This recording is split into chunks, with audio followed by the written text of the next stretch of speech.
G'day and welcome to Australia. We're sure you're going to have a great time. Before you hit the road though, there are some things you should know that'll help you get the most out of your trip. For the most part, driving in Australia is like driving anywhere. You have to wear your seatbelt, you can't use your mobile phone while driving, you can't drive while drunk, and you should take regular rests to avoid driving tired. Here in Australia, we drive on the left. That means if you're used to driving on the right hand side, everything is going to be reversed for you. A useful guide is that the driver should be closest to the centre line. If there is a passenger seat between you and the centre of a two-way street, pull over and reorient yourself. There are many animals here living in their natural habitat. At times they can be a hazard and you need to be careful. If you are put in a dangerous situation where a collision with the animal is inevitable, your first reaction may be to swerve to avoid it. In this instance, it's best to stay on the same line and to slow down. It's best to avoid travelling at night in rural areas, so be sure to arrive at your evening destination before dusk. If you are planning on taking some back roads, there are a number of potential hazards that you must be aware of, in addition to animals. Road conditions can vary greatly in rural areas, and you need to take caution and adjust your driving based on the conditions.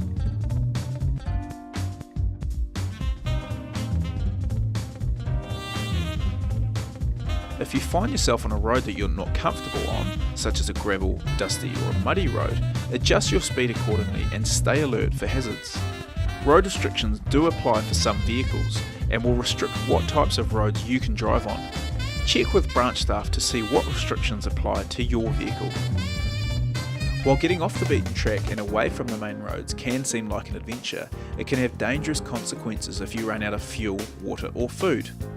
If you do find yourself in this situation, it's vital that you remain calm and that you think clearly about alerting searches. The 4 basic rules of survival are: don't leave your vehicle, stay in the shade, conserve water, and prepare adequate signals or signs. In an emergency situation, these signals can be made from mirrors and reflectors from your vehicle. If you require emergency assistance, the number in Australia for police, fire or ambulance is 000.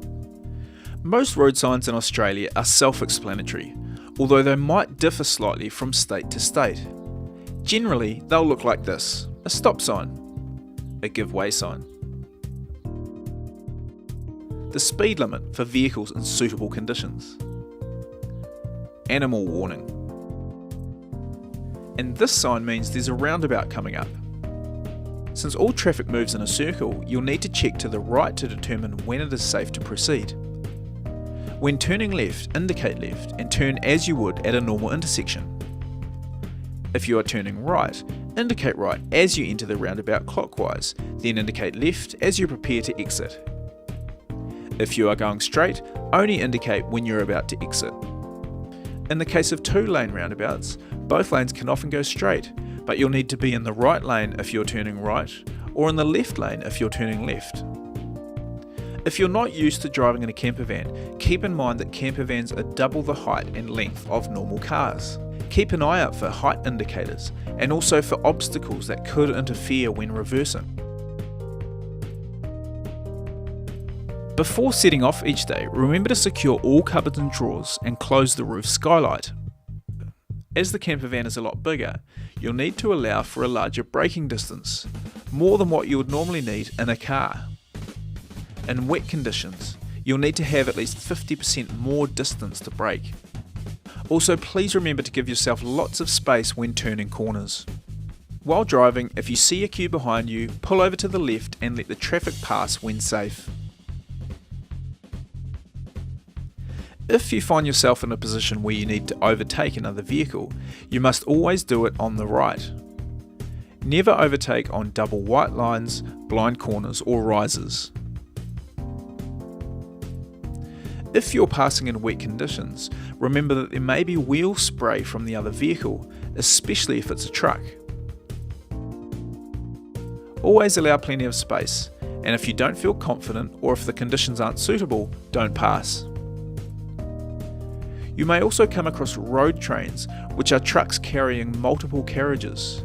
These can be over 50 metres in length and require extreme caution when overtaking. If you find yourself tired and needing to find accommodation, you might like to find a holiday park, which is often very close to the beach. Here you'll find a great range of suitable facilities, allowing you to relax and recuperate after a long day's driving. On some main highways, you can decide to drive on a toll road. This often saves time, but it does cost money. This fee can be paid within 48 hours, either over the website or on the phone, the details of which are signposted before entering. That's mostly it. If you're still unsure about anything, feel free to ask us here at the branch. Otherwise, remember to take regular rests to avoid driving tired, and stop every now and again to enjoy the awesome scenery. Have a great trip.